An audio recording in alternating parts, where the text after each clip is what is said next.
नमस्कार दोस्तों, मैं JP Goyal prism online mathematics classes के इस प्लेटफॉर्म पर आपका हार्दिक स्वागत करता हूं। हम थ्योरी ऑफ इक्वेशन लेके चल रहे हैं। इसमें मैंने पहले लास्ट टर्म पे रूट और अंडर द स्पेशल केसेस पे हमने डिस्कशन कर लिया था। उसमें मैंने आपको अलग अलग परिस्थितियों में जो विशेषताएं होती हैं मूलों की और उसके गुणांकों के बीच में जो संबंध होता है उस पर हमने बात कर ली थी। याद होगा आपको, जैसे कि कोई भी द्विघात समीकरण है और उसका एक सेकेंड रुकिए, कोई भी द्विघात समीकरण है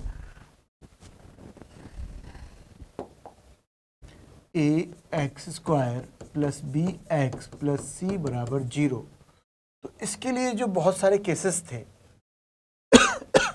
जैसे हमने कहा था कि अगर मूल एक दूसरे के बराबर हैं तो a इक्वल टू सी होगा और क्या होगा, यानी कि याद करिए a plus B plus C equal to 0 हो। साथ में ये कोई द्विघात समीकरण है और a plus B plus C equal to 0 हो तो एक मूल इकाई होता है और दूसरा मूल c अपॉन a होता है।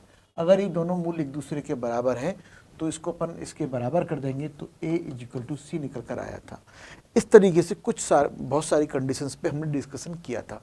आज हम इस पर कुछ एग्जाम्पल लेकर चलेंगे और वो एग्जाम्पल इतने यूनिक होंगे कि वो सारी कंडीशंस जो मैंने आपको लास्ट टर्म पे समझाई थी ना, वो सारे की सारी कंडीशन एकदम क्लियर हो जाएंगी, एकदम क्रिस्टल क्लियर कॉन्सेप्ट हो जाएगा आपका। तो इससे पहले हमें एक छोटा सा टॉपिक है वो लेके चलेंगे, क्योंकि उसका डिस्कशन करना बहुत ज़रूरी है। उसमें क्या होता है कि हम असमीका के हल निकालना सिखाऊंगा मैं आपको आज। असमीका कोई दे रखी है, उसके हल कैसे ज्ञात करते हैं। तो ये चीज़ आपको पहले से क्लियर है कि असमीका में और समीकरण में क्या अंतर होता है। मूलतः समीकरण जितने घात का होता है उतने ही उसके एग्जैक्ट मान होते हैं। n घात की समीकरण के n मूल विद्यमान होते हैं, जबकि असमीका में ऐसा नहीं होता है। असमीका में एक से अधिक मूल विद्यमान होते हैं, अनंत मूल उसके होते विद्यमान होते हैं। अनंत बिंदुओं पर असमीका क्या होती है, संतुष्ट होती है। जैसे अगर हम लेके चलें, मान लीजिए x इक्वल टू 1 ये कोई समीकरण है और x ग्रेटर देन 1 ये कोई एक असमीका है, ठीक है ना।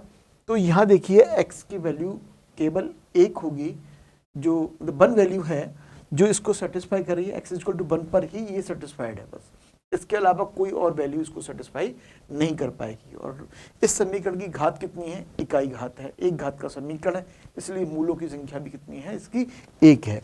जबकि यहाँ देखिए जो समीकरण है, यहाँ पर x के कितने मान होंगे जो इसको संतुष्ट करेंगे, अनंत मान होंगे। x की अनंत वैल्यू होंगी real set of real number में जो इसको सेटिस्फाई करेंगी। तो ये असमीका और समीकरण का मूलभूत अंतर था। तो असमीकाओं को हल कैसे किया जाता है उस पर हम डिस्कस करने वाले हैं। तो वो देखिए वो कैसे लेके चलेंगे। मान लीजिए कोई असमीका दे रखी है आपको, एक मैं एग्जांपल लेके चलता हूँ। x minus 1, x minus 2, x minus 3 और x माइनस 4 ग्रेटर देन 0। ये कोई असमीका आपको दे रखी है। यहाँ आपको x के मानों का एक सेट निकालना है जो इस असमीका को क्या करता हो, संतुष्ट करता हो। तो ऐसे असमीका में x के मानों का सेट फाइंड आउट करने के लिए हम क्या करते हैं, एक मेथड इस्तेमाल करते हैं जिसको अपन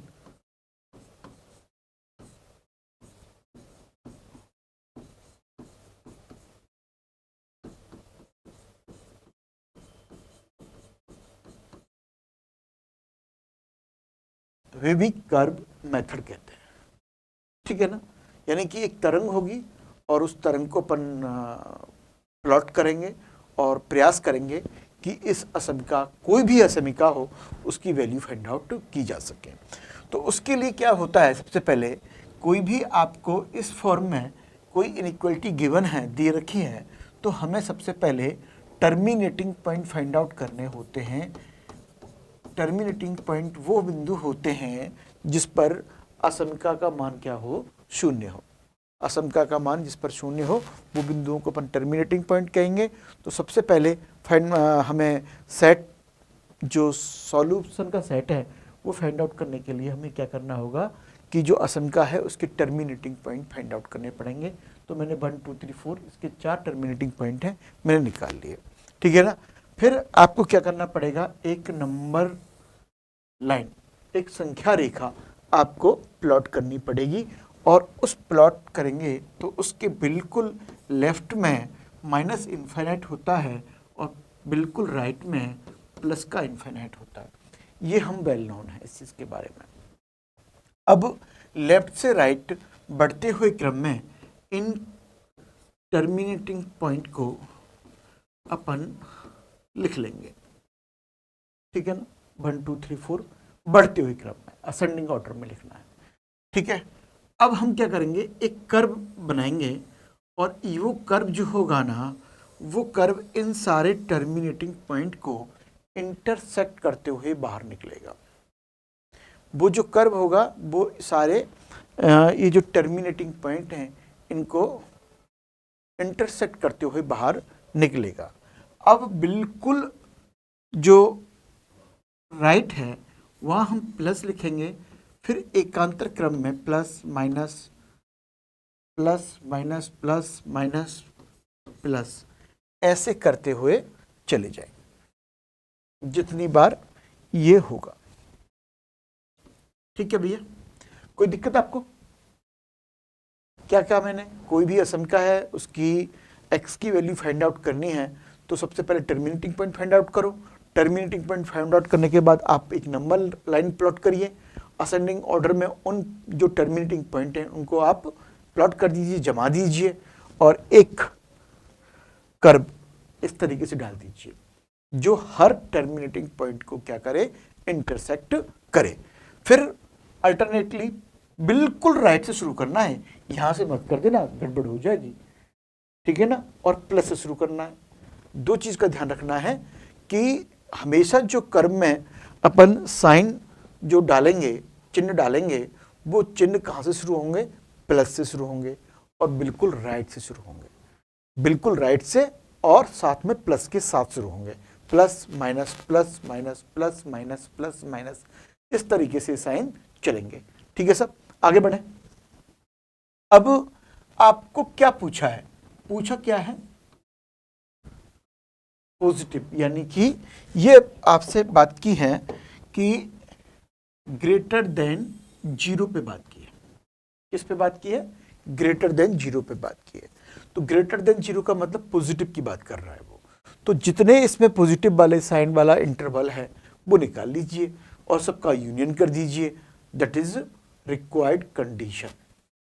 कैसे, माइनस इनफाइनाइट टू 1, एक तो ये आएगा, यूनियन 2 3, एक ये आएगा, यूनियन 4 टू इनफाइनाइट, एक ये आएगा। इसके अलावा अब आप देखो 1 से 2 के बीच में और 3 से 4 के बीच में जो वैल्यू है वो नेगेटिव है। आप रख के देख लीजिए, वैल्यू आपको नेगेटिव मिलेगी। 1 से 2 के बीच में कोई भी पॉइंट आप उठा लीजिए। x इज इक्वल टू मैंने मान लिया 1.5, और 1.5 में यहाँ रखूंगा तो ये तो प्लस हो जाएगा, ये माइनस हो जाएगा, ये माइनस हो जाएगा, ये माइनस हो जाएगा, फाइनल वैल्यू क्या हो जाएगी, नेगेटिव हो जाएगी। ऐसे ही 3 से 4 के बीच में उठा लीजिए तो आपको ये मिलेगा। तो ये क्या है, हमारा x की वैल्यू जो होगी वो यहाँ होगी, x बिलोंग्स टू, इसके लिए ये जो असमिका होगी ग्रेटर देन 0 होगी, ठीक है ना। बात समझ में आ गई। एक और एग्जांपल लेके चलते हैं। ऐसे मान लीजिए x plus 1, x minus 5, x minus 3 less than 0 है। ये कोई असमिका मैंने रैंडमली उठा ली, ठीक है ना। अब हमें set of x find out करना है जिसके लिए ये इनइक्वालिटी कैसी हो, सेटिस्फाई हो रखी हो, ठीक है ना। तो हमें x के मानों का वह समुच्चय ज्ञात करना है जिस पर ये जो असमिका है वो संतुष्ट होती हो। तो क्या करना है बताइए। हाँ, x के लिए -1 5 3, यानी कि टर्मिनेटिंग पॉइंट फाइंड आउट करेंगे। फिर उसके बाद एक नंबर लाइन लेंगे, उस पर हम इन टर्मिनेटिंग पॉइंट को जमा देंगे, जमा दिए। उसके बाद इधर माइनस का इनफाइनाइट, इधर प्लस का इनफाइनाइट, इधर राइट से एक कर्व आएगी और इसको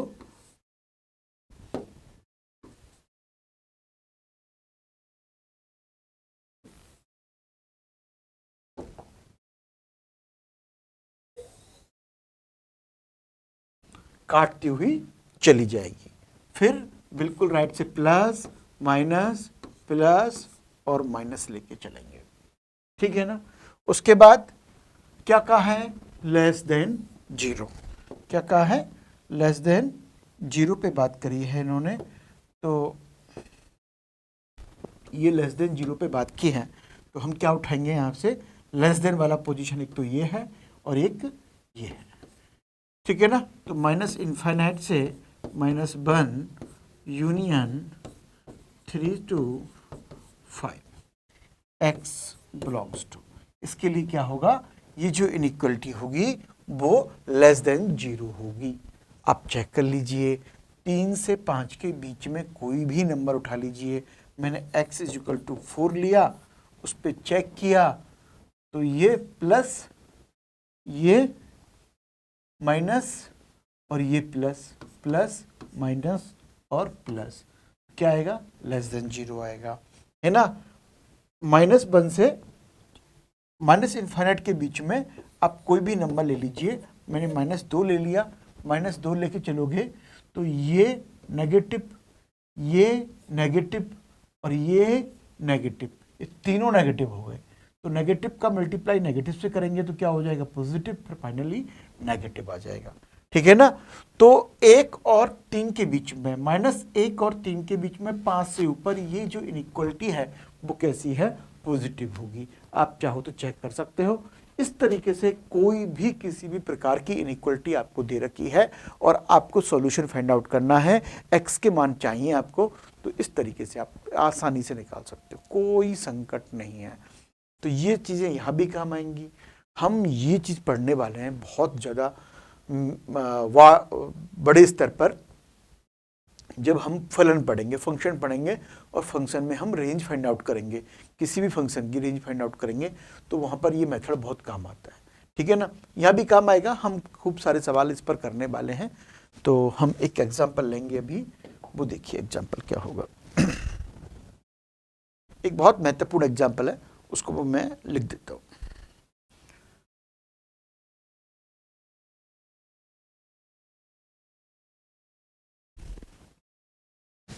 एग्जाम्पल है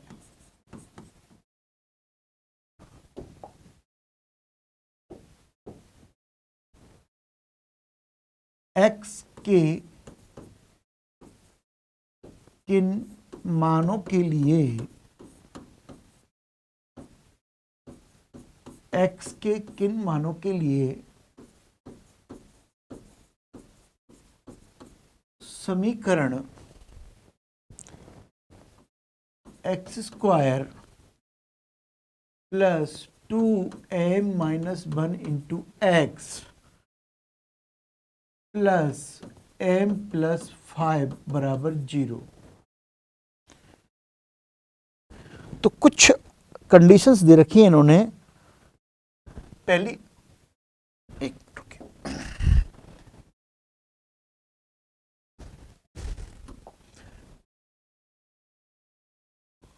अरे यार,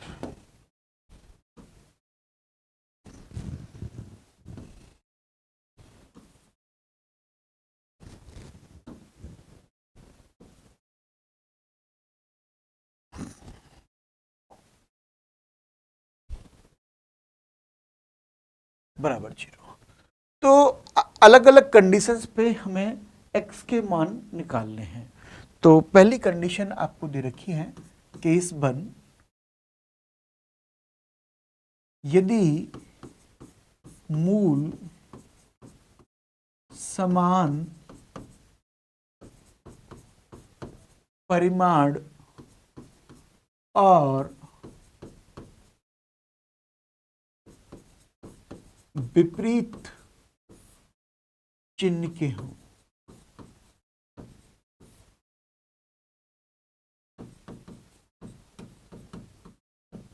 इस वाली पोजीशन में हमें x के मान फाइंड आउट करने हैं जब मूल कैसे हो, समान हो और कैसे हो, विपरीत चिन्ह के हो।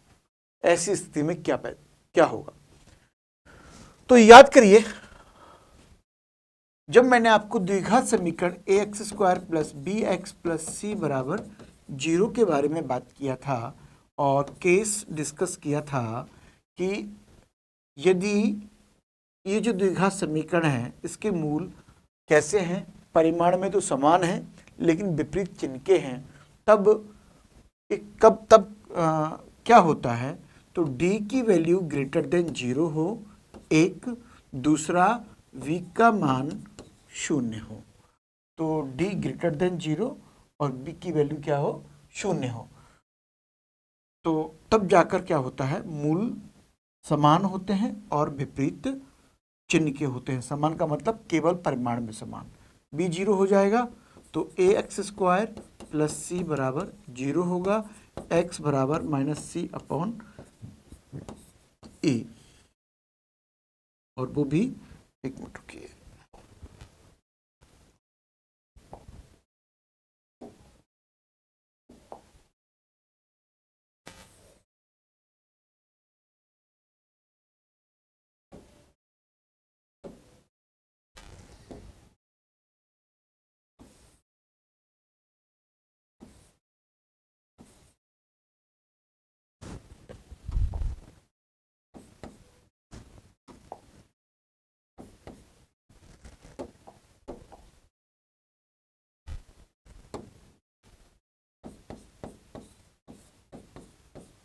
ये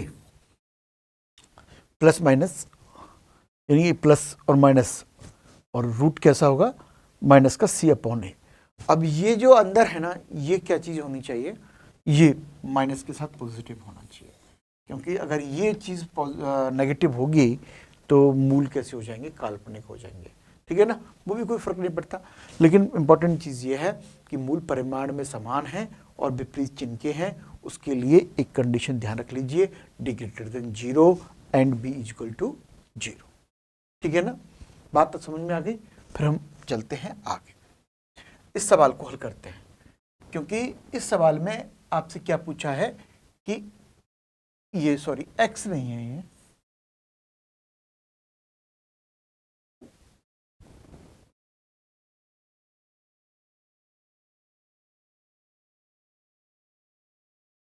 ये m है।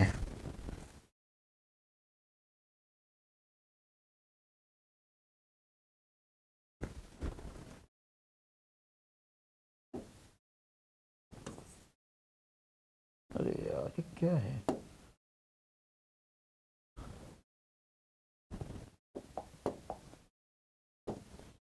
ये m के मानों के लिए है ना, इसको आप शुद्ध कर लेना। तो अब हम लेके चलते हैं, इसको भी हम हटा देते हैं यहाँ से।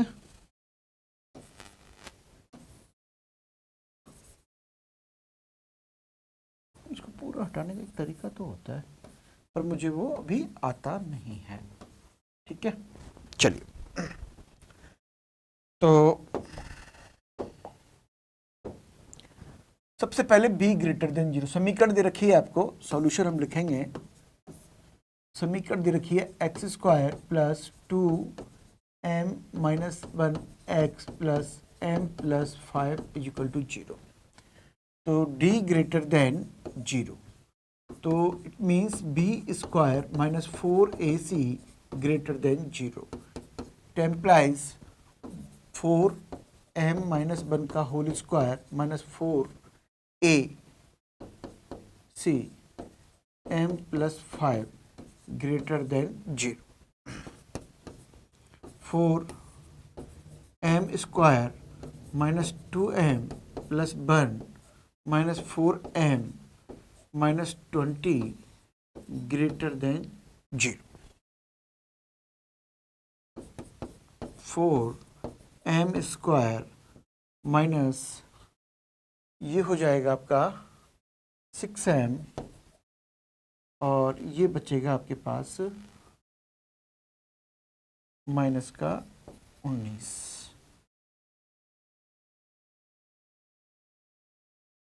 Greater than 0।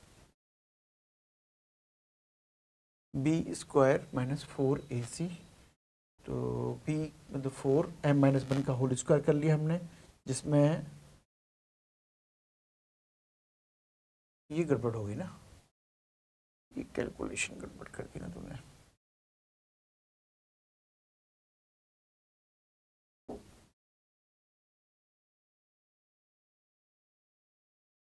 ये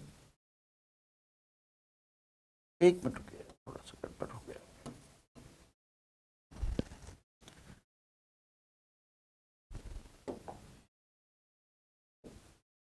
ये m माइनस 5 और ये बचेगा आपके पास m square minus 3m minus 4 greater than 0। ठीक है ना। 4 यहाँ हम बात करेंगे m माइनस 1 और ये बचेगा m plus 4।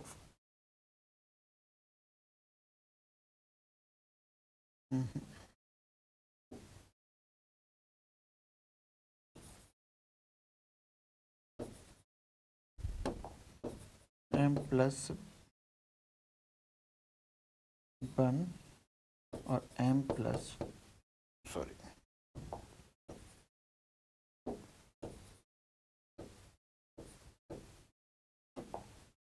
Minus 4 greater than 0। ठीक है। अब यहां देखिए, अब आप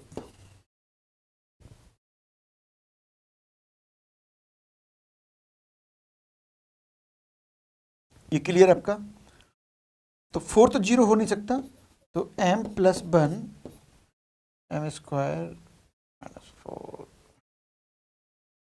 और m माइनस 4 ग्रेटर देन 0, इसको होना पड़ेगा। अब हम आगे करें सवाल को, तो टर्मिनेटिंग पॉइंट हो जाएंगे m इजिकल टू माइनस 1 और m इजिकल टू 4। तो अब हमें क्या करना है, हमें बिंदु प्लॉट करने हैं। बेबी ये तरंग हमने डाल दी, यानी कि इस माइनस 1 पर 4 पे क्या हो रही थी, ये 0 हो रही थी। आप देख लीजिए दोबारा इसको। और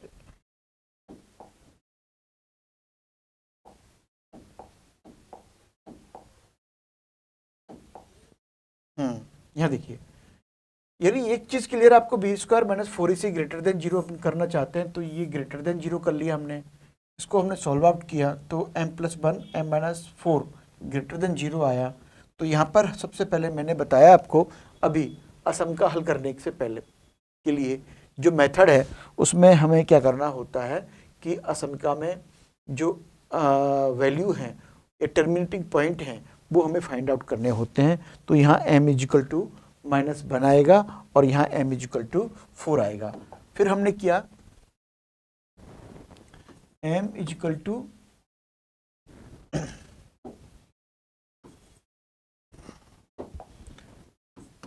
माइनस 1 और m इजिकल टू 4। फिर हम क्या करते हैं, नंबर लाइन लेते हैं, नंबर लाइन पे माइनस का इनफाइनाइट प्लस का इनफाइनाइट, उसके बाद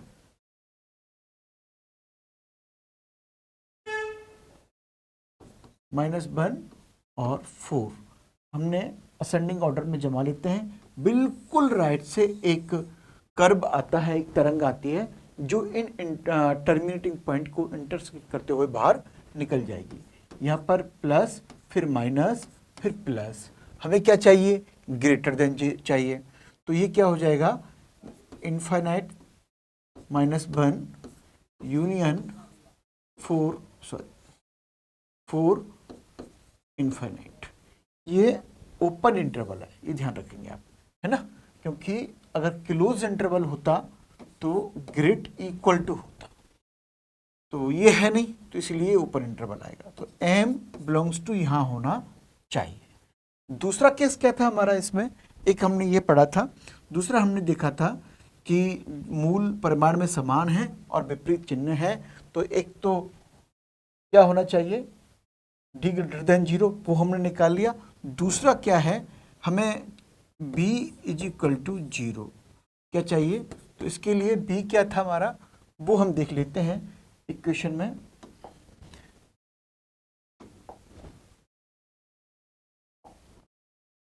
कहाँ गई,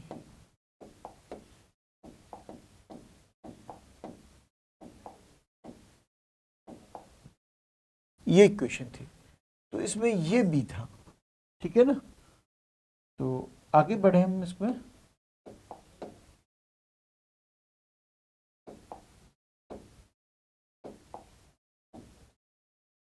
कहाँ चले जाते हैं,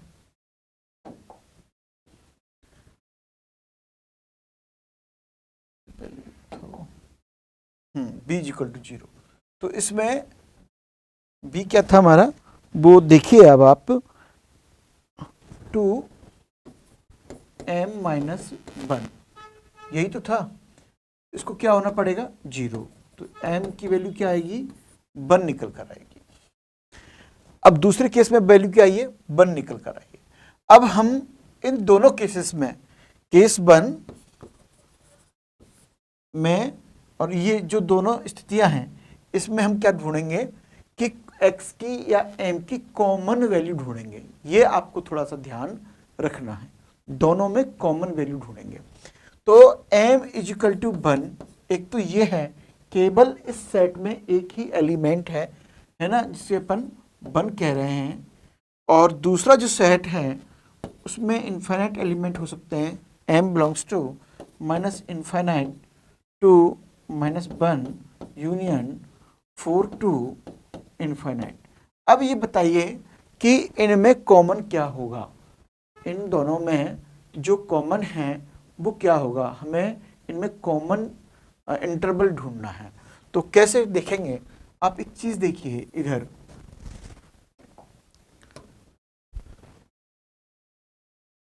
कि ये माइनस का इन्फाइनाइट, ये प्लस का इन्फाइनाइट, यहाँ ऐसे जा रहा है, -1 से इन्फाइनाइट तक जा रहा है, और ये प्लस के 4 से इन्फाइनाइट तक जा रहा है, और एक कहाँ है, कहीं बीच में है, एक कहाँ है, कहीं बीच में है यहाँ पर।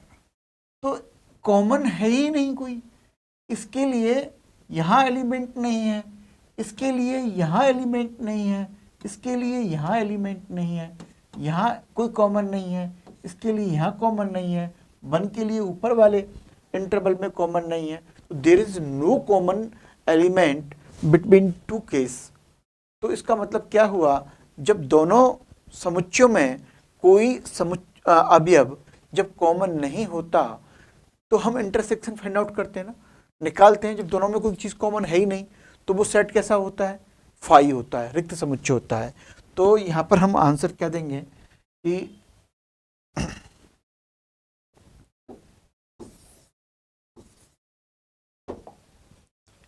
m का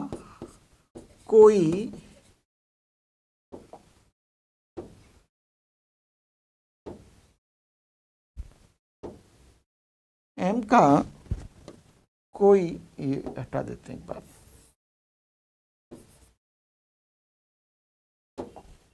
m का कोई उभयनिष्ठ मान नहीं है, अतः m रिक्त होगा।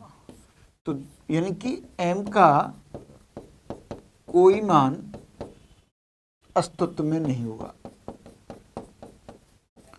m का कोई मान अस्तित्व में नहीं होगा। किसके लिए अस्तित्व में नहीं होगा, कि जिसके लिए जो समीकरण थी, गिवन समीकरण थी, है ना, उसके जो मूल हैं वो समान परिमाण और विपरीत चिन्ह के हों। यानी कि there is no value for M का ऐसा कोई मान नहीं है जिसके लिए गिवन इक्वेशन जो दे रखी है आपको उसके रूट्स कैसे हों, अपोजिट साइन के हों और सेम इक्वल मैग्नीट्यूड के हों, कोई नहीं। ठीक है ना। तो ये एक इस पर केस था हमारा। आगे हम डिस्कस करते हैं, इसमें दूसरा केस लेके चलते हैं। यहाँ तक कोई दिक्कत नहीं होगी आपको। दूसरा केस हम लेके चलते हैं कि मूल कैसे हों, व्युत्क्रम हो, एक दूसरे के व्युत्क्रम हो। इसमें सेकंड बात करेंगे अपन, मूल एक दूसरे के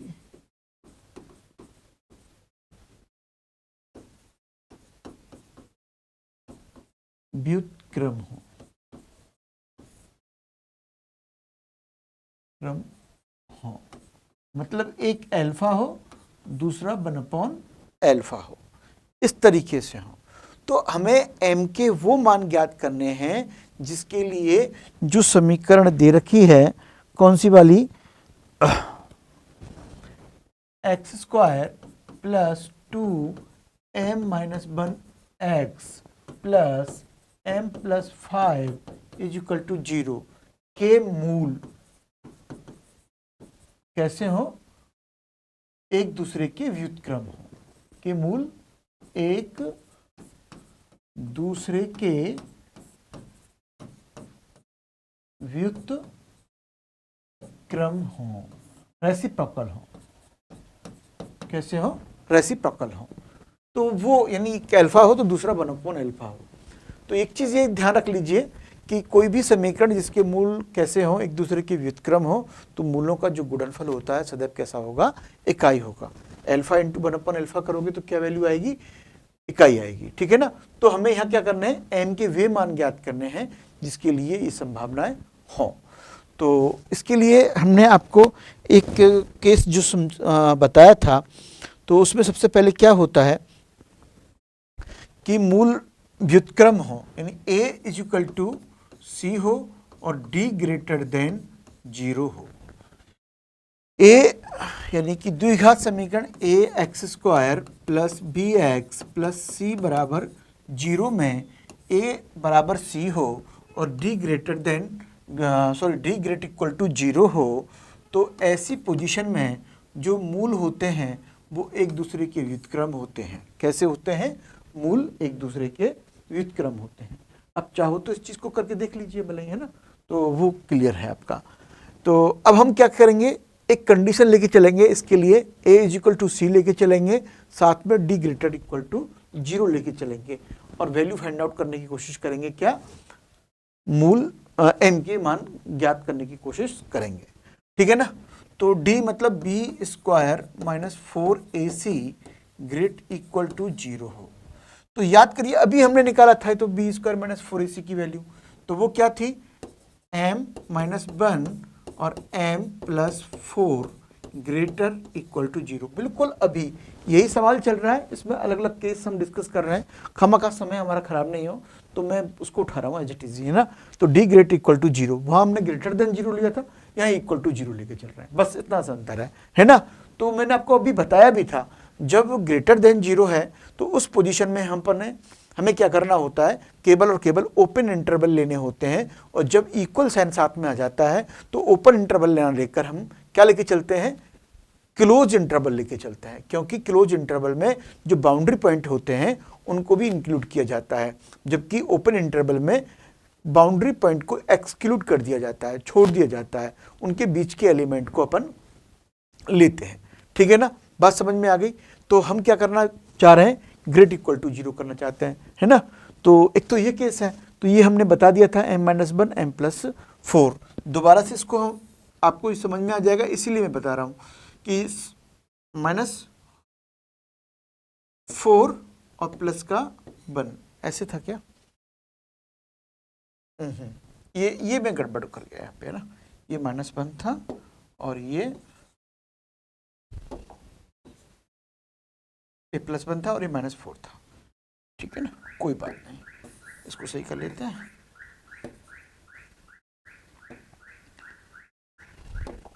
a माइनस 1 और a प्लस का 4, m स्क्वायर माइनस 3m और हो गया। अब वही इस तरीके से प्लस माइनस प्लस, ये माइनस का इनफाइनाइट और ये प्लस का इनफाइनाइट।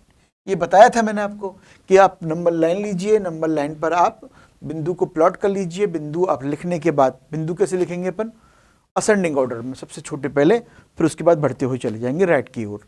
और सबसे राइट में अपन यहाँ से शुरुआत करते हैं किसके लिए, एक तरंग के लिए। और इन बिंदुओं को, इन पॉइंट्स को, जो टर्मिनेटिंग पॉइंट हैं, उनको इंटरसेक्ट करते हुए ये तरंग निकल जाएगी। फिर हम क्या करेंगे कि बिल्कुल राइट से प्लस माइनस प्लस एकांतर क्रम में लेकर चलेंगे, अल्टरनेटली लेके चलेंगे। अब हमें देख लेंगे कि हमें चाहिए क्या, रिक्वायर्ड क्या है। रिक्वायर्ड अगर ग्रेटर देन है या ग्रेट इक्वल टू है तो हम पॉजिटिव साइन को उठाते हैं, और अगर लेस देन है तो अपन क्या उठाते हैं, नेगेटिव साइन को उठाते हैं।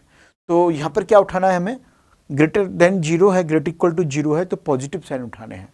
अगर यहाँ पर क्या होता, नेगेटिव होता, या नेगेटिव कब उठाते अपन, जब लेस देन दे रखा होता। बात समझ में आ गई। तो अब देख लीजिए आप, तो यहाँ पर m बिलोंग्स कैसा होगा, माइनस इन्फाइनाइट टू माइनस 1। अब देखिए मैंने यहाँ पर एक क्लोज इंटरवल का यूज किया है, यूनियन 4 टू इन्फाइनाइट। आपको ये भी पता है ना कि इन्फाइनाइट कोई पॉइंट नहीं होता, इसीलिए इन्फाइनाइट के जो आसपास है वो आपको ओपन इंटरवल वाला साइन दिखाई देगा, ठीक है ना। तो ये हो गया हमारा एक चीज। दूसरा केस क्या था इसी में जो डिस्कस करना था हमें, कि a is equal to C होना चाहिए। तो यहां देखिए अब आप a is equal to C लेना चाहते हैं अपन, तो m plus 5 is equal to क्या होना चाहिए, 1 होना चाहिए। m is equal to minus 4 होना चाहिए। अब इन दोनों का हम कॉमन लेकर चलेंगे, इन दोनों को हम कॉमनली उठाएंगे, ठीक है ना। और इन दोनों को कॉमनली उठाएंगे और फिर हम देखेंगे कि फाइनली वैल्यू क्या हमें मिल सकती है। बात समझ में आई आपको, ठीक है ना।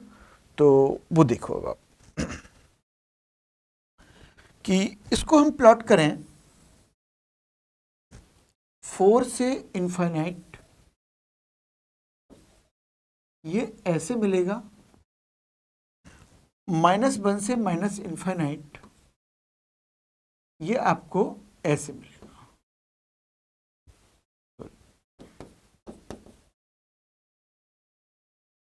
अब -4 कहाँ होगा, यहां कहीं बीच में होगा, होगा कि नहीं होगा।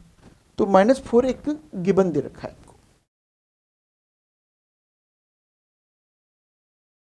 है ना, -4 दे रखा है आपको। -4 कहाँ होगा, कहीं यहां होगा। अब -4 यहां पर भी है, -4 यहां पर भी है, लेकिन -4 के आगे पीछे कुछ नहीं दे रखा। तो दोनों में जो कॉमन है, केवल एक एलिमेंट कॉमन है। अगर -4 कोई सिंगल कोई इंटरवल में नहीं है, सिंगल एलिमेंट है, तो सिंगल एलिमेंट के लिए कॉमन क्या होना चाहिए, एक सिंगल एलिमेंट ही होना चाहिए, है ना। अगर ये मान लो 2 एलिमेंट होते तो 2 एलिमेंट ही अपन कॉमन ढूंढते। अगर ये हजारों एलिमेंट होते, इन्फाइनाइट होते, तो एक इंटरवल की फॉर्म में होती, मेरा मतलब ये है, तो हम इंटरवल की फॉर्म में ही ढूंढते हैं इसको। क्लियर। अब 4 है, माइनस का 4 है, तो वहां पर -4 ही लेंगे। -4 के आजू बाजू में तो कोई जो एलिमेंट तो अनंत होंगे, लेकिन उन अनंत एलिमेंट के लिए इस नीचे वाले नंबर लाइन पे तो कोई एलिमेंट है ही नहीं, केवल सिंगल एलिमेंट दे रखा है। सिंगल एलिमेंट का समुच्चय है ये पूरा का पूरा। तो इन दोनों में बीच में जो कॉमन आएगा वो क्या आएगा, -4 आएगा। इसका मतलब m इज इक्वल टू -4 के लिए, है ना, m इज इक्वल टू -4 के लिए जो दी गई समीकरण है, समीकरण के मूल कैसे होंगे, एक दूसरे के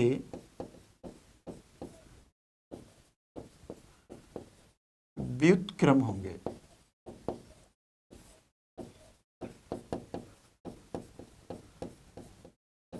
एक दूसरे के व्युत्क्रम में होंगे, ठीक है ना। मेरी बात शायद आपको समझ में आ गई होगी, है ना। हम आगे बात करते हैं। दोबारा से आप सुनना चाहें इसको तो ये देख लीजिए मैं क्या कहना चाहता हूँ। मैं ये कहना चाहता हूँ कि आपको कोई समीकरण दे रखी है, ठीक है ना, और आपसे क्या पूछा है, आपसे पूछा है कि इस समीकरण के लिए m के वो मान ज्ञात करिए जिसमें इस समीकरण के मूल जो हैं वो एक दूसरे के कैसे होने चाहिए, व्युत्क्रम होने चाहिए। अब याद करिए लास्ट क्लासेस मेरी, मैंने आपको उस क्लासेस में बताया था कि कोई भी द्विघात समीकरण आपको दे रखी है ax² + bx + c = 0, ठीक है ना। तो उस द्विघात समीकरण के मूल अगर अल्फा बीटा है और एक दूसरे के व्युत्क्रम है तो क्या होना चाहिए, उसके लिए एक कंडीशन है a = c होना चाहिए, दूसरी कंडीशन है d ≥ 0 होना चाहिए। a = c होना चाहिए और d ≥ g होना चाहिए, 0 होना चाहिए। d ≥ 0 हम इसलिए लेते हैं क्योंकि मूल वास्तविक भी हो, मूल वास्तविक हो, एक दूसरे के व्युत्क्रम हो। हम इसमें एक कंडीशन शायद जोड़ सकते हैं अपनी मर्जी से। अब हमें क्या करना है कि हमें m के मान फाइंड आउट करने हैं। तो ये जो दोनों चीज़ें होती हैं इनको हम एक साथ लेकर चलेंगे और दोनों को एक साथ अप्लाई करने पर जो कंक्लूजन निकल कर आएगा वो हमारा क्या होगा, रिजल्ट होगा।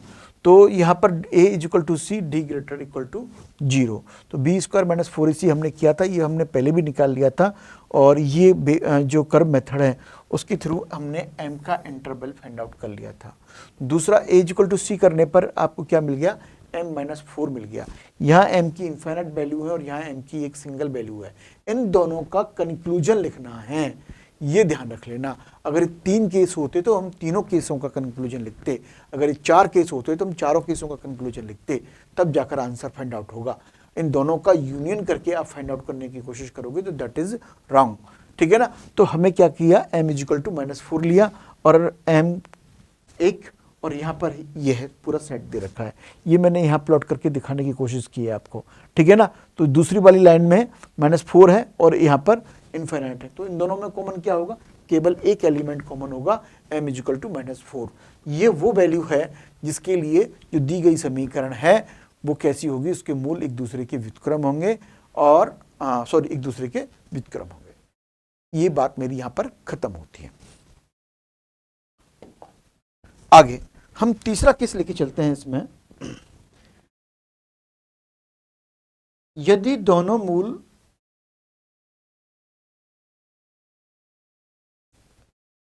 विपरीत चिन्ह के हों, मूल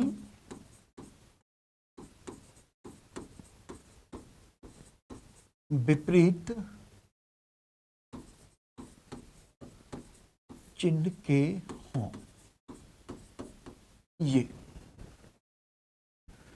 तो मैंने आपको बताया था, याद करिए क्या बताया था कि कोई भी द्विघात समीकरण है उसमें जैसे मान लीजिए ax² + bx + c = 0, ये कोई द्विघात समीकरण है।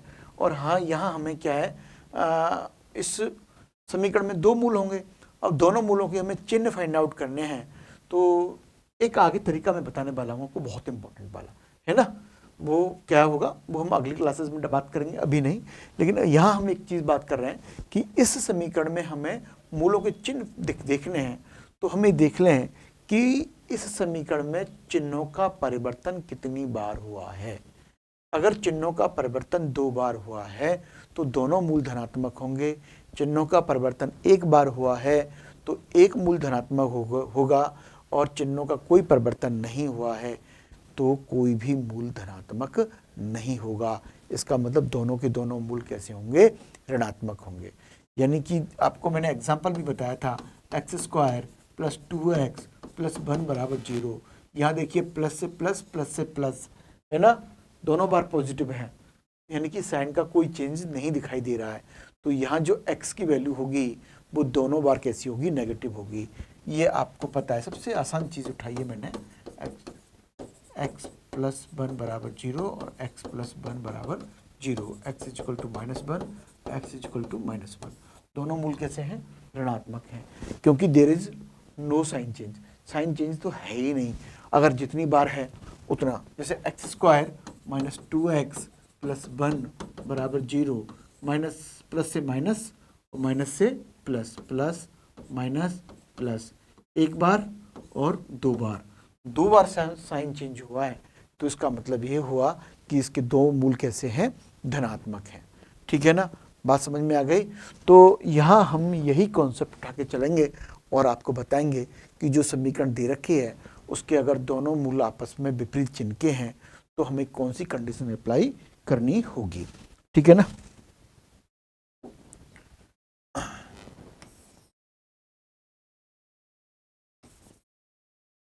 अरे यार,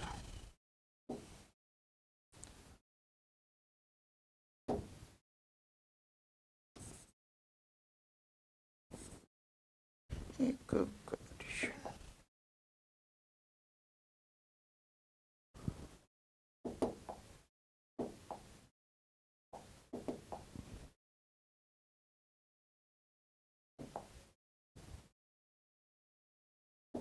अच्छा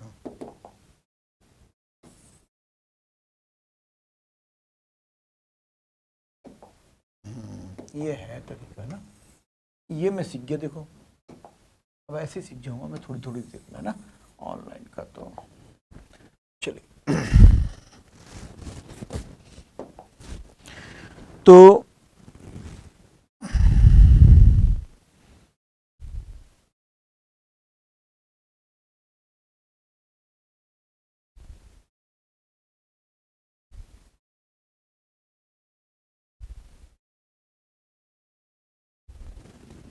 इसमें जो दे रखा होगा ax² plus bx plus c है ना बराबर 0, तो इसमें हम लेके चलेंगे a ग्रेटर देन 0 पॉजिटिव हो, और ये पॉजिटिव है ही है ना, और ये c क्या हो, less than 0, a greater than 0 और c को अपन लेस देन 0 लेके चलेंगे, और साथ में d ग्रेटर देन 0, ये कंडीशन लेके चलेंगे, है ना। मूल विपरीत चिन्ह के हैं तो a positive, b c negative और d ग्रेटर देन 0। तो समीकरण दे रखी थी, सॉल्यूशन लिखते हैं अपन, x² plus 2m minus 1x plus m plus 5 is equal to 0। ये आपके पास समीकरण दे रखी थी, ठीक है ना। तो वही पहला d ग्रेटर देन 0, इसके लिए हमने फाइंड आउट कर लिया था b² minus 4ac greater than 0। याद करिए क्या था वो, m प्लस 1 और m माइनस 4 ग्रेटर देन 0। तो m जो था वो माइनस इन्फाइनाइट से माइनस 1 यूनियन 4 टू इन्फाइनाइट था। यहाँ तक कोई दिक्कत नहीं होनी चाहिए आपको। अब a ग्रेटर देन 0, अब समीकरण क्या है, ये दे रखा है, यहाँ से उठाएंगे अपन इसको, है ना। तो ये तो पॉजिटिव है ही है, अब ये पॉजिटिव है तो ये भी पॉजिटिव और ये भी पॉजिटिव, तो दिक्कत हो जाएगी, क्योंकि तीनों पॉजिटिव हो जाएंगे तो दोनों मूल कैसे हो जाएंगे, नेगेटिव हो जाएंगे। ये पॉजिटिव है, अगर ये हमने नेगेटिव ले लिया और ये इसको पॉजिटिव ले लिया तो क्या हो जाएगी, दिक्कत हो जाएगी। अब हम क्या करेंगे, ये पॉजिटिव, इसको भी हम क्या लेके चलें, नेगेटिव, और इसको भी क्या लेके चलें, नेगेटिव, तब जाकर हमारा काम बनेगा।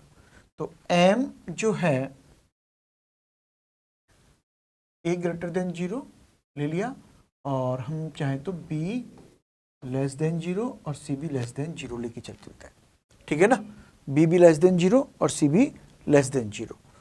तो यहाँ पर एक बार साइन चेंज हुआ है, और एक बार साइन चेंज हुआ है तो क्या होगा कि दोनों मूल कैसे हो जाएंगे, नेगेटिव हो जाएंगे। तो अब हम देखेंगे b लेस देन 0 के लिए, b लेस देन 0 के लिए यानी 2m minus 1 less than 0, m की वैल्यू 1 से छोटी होगी कितनी छोटी होगी वो हम देख लेते हैं। यहाँ 1 और 1 से छोटा क्या होगा, अगर इसे अपन डालें प्लस और ये माइनस का इन्फाइनाइट, तो माइनस का इन्फाइनाइट से क्या हो जाएगा, ये 1 तक हो जाएगा।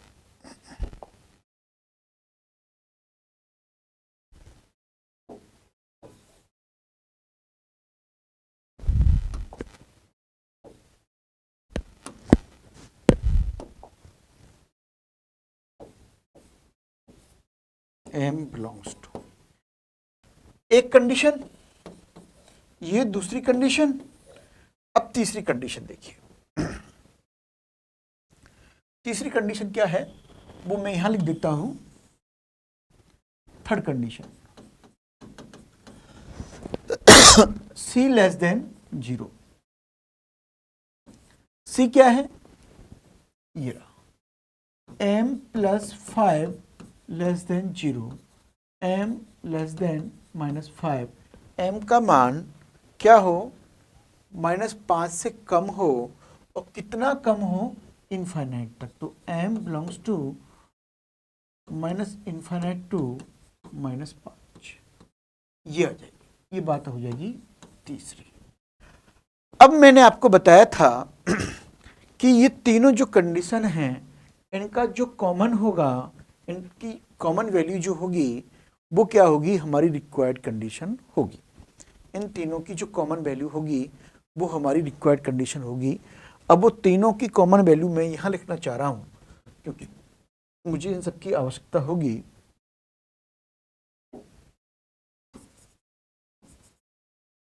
वो देखिए, या हम आगे लिख लेते हैं, चलो, है ना। पहली कंडीशन क्या थी, m belongs to -infinite to -1 union 4 to infinite. दूसरी कंडीशन क्या थी, m belongs to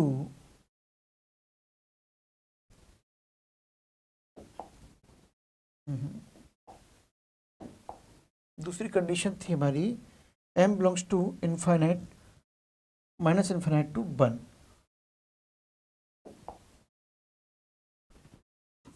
-infinite to 1, और तीसरी कंडीशन थी हमारी -इनफाइनाइट टू -5। यही थी ना, देख लीजिए, ये कंडीशन थी। इन तीनों कंडीशनों का अपन कंक्लूजन निकालना चाह रहे हैं।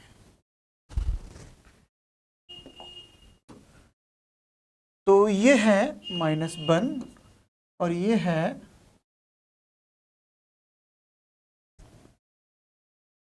फोर, ये जाएगा इधर और ये जाएगा इधर। ये प्लस का इनफाइनाइट है और ये माइनस का इनफाइनाइट। अब देखिए दूसरा जो केस है,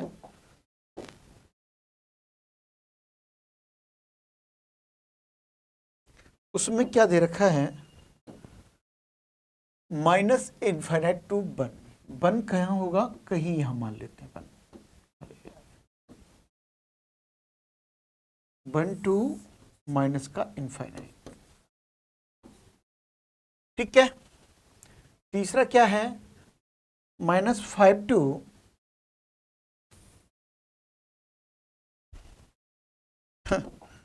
ये, अरे यार ये गड़बड़ होता है, -5 टू -इनफाइनाइट, -5 कहीं यहां मान लेते हैं, चलो यहां मान लेते हैं, ठीक है ना। अब देखिए इन तीनों का कॉमन कहाँ होगा, 4 के लिए यहां कुछ नहीं है, यहां कुछ नहीं है, कोई कॉमन नहीं है। 1 के लिए, सॉरी, 1 के लिए ऊपर कोई कॉमन नहीं है, ये हिस्सा जो है ये खाली हो गया। अब देखिए ये जो हिस्सा है, इतना हिस्सा, ये इतना हिस्सा और इधर वाला हिस्सा, ये कॉमन है, ये पूरा कॉमन है कि नहीं बताओ, है ना भाई। -5 से इधर हिस्सा ये 1 से माइनस इन्फाइनाइट है, ये -1 से माइनस इन्फाइनाइट है, तो सब माइनस इन्फाइनाइट तक जा रहे हैं तीनों में। तो ये देखो आप कि -5, ये -5 से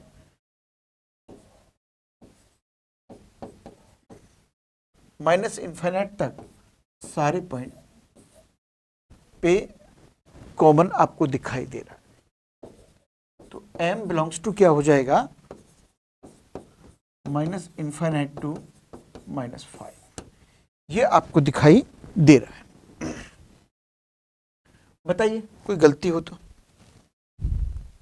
है ना।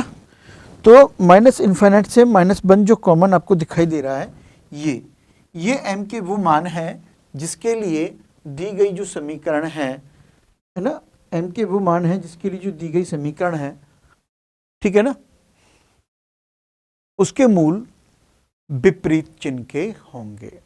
बात समझ में आ गई। बहुत देखो कंसेप्चुअल चीज में समझा रहा हूं आपको, और हर टीचर रिस्क नहीं लेता, ठीक है ना। मैंने ऑफलाइन बहुत पढ़ाया है, बहुत दिनों के बाद मैं ऑनलाइन आया हूं, और ऑनलाइन आने के बाद मैं प्रयास कर रहा हूं कि मैं मेरा बेस्ट दे सकूं, मैं कंसेप्ट समझाऊं, कोई मीठी गोली नहीं दूं आपको। तो ये जो क्वेश्चन था उसमें मैं आपसे बता रहा था कि m के किन मानों के लिए दी गई समीकरण के जो मूल होंगे वो विपरीत चिन्ह के होंगे, ठीक है ना। तो उस पर मैंने आपको बता दिया कि विपरीत चिन्ह का होने के लिए देखिए आप इस सवाल को और भी कोई, जैसे ax² + bx + c, मैंने आपको बता दिया था कि इसमें जितने साइन चेंज होते हैं उतने मूल इसके कैसे होते हैं, धनात्मक होंगे। साइन अगर चेंज नहीं है तो कोई मूल इसका धनात्मक नहीं होगा, और एक मूल धनात्मक है तो दूसरा मूल ऋणात्मक होगा निश्चित रूप से, अगर साइन विपरीत चिन्ह के हैं तो, ठीक है ना। तो विपरीत चिन्ह का होने के लिए साइन को एक बार ही बदलना पड़ेगा, ठीक है ना। अगर ये प्लस है और ये माइनस है तो इसको भी माइनस होना पड़ेगा, ठीक है ना। Coefficient of x² is positive, तो साइन अगर अपोजिट होंगे तो कोफिशिएंट ऑफ x और कांस्टेंट को, जो अचर राशि है, उन दोनों को नेगेटिव होना पड़ेगा। ये मजबूरी है इस सवाल की। तो अब देखो हमने क्या किया, यही तो किया इसमें कि ये जो समीकरण दे रखी थी आपको x² + 2m - 1x + m + 5 = 0, इसमें जो ये दे रखा था कोफिशिएंट ऑफ x², ये पॉजिटिव दे रखा था, और जब ये पॉजिटिव दे रखा था और हमें साइन कैसे चाहिए हैं, विपरीत चिन्ह के चाहिए हैं, तो विपरीत चिन्ह के साइन ये पाने के लिए मुझे इन दोनों को नेगेटिव करना पड़ेगा, यानी कोफिशिएंट ऑफ x को और जो कांस्टेंट क्वांटिटी है, ये दोनों की दोनों कैसी होनी चाहिए, लेस देन 0 होनी चाहिए। तो इन दोनों को मैंने क्या किया, लेस देन 0 किया, m - 1 लेस देन 0 किया, और m + 5 ये भी लेस देन 0 किया। साथ में क्या होना चाहिए, मूल वास्तविक हैं तो d > 0 होना चाहिए।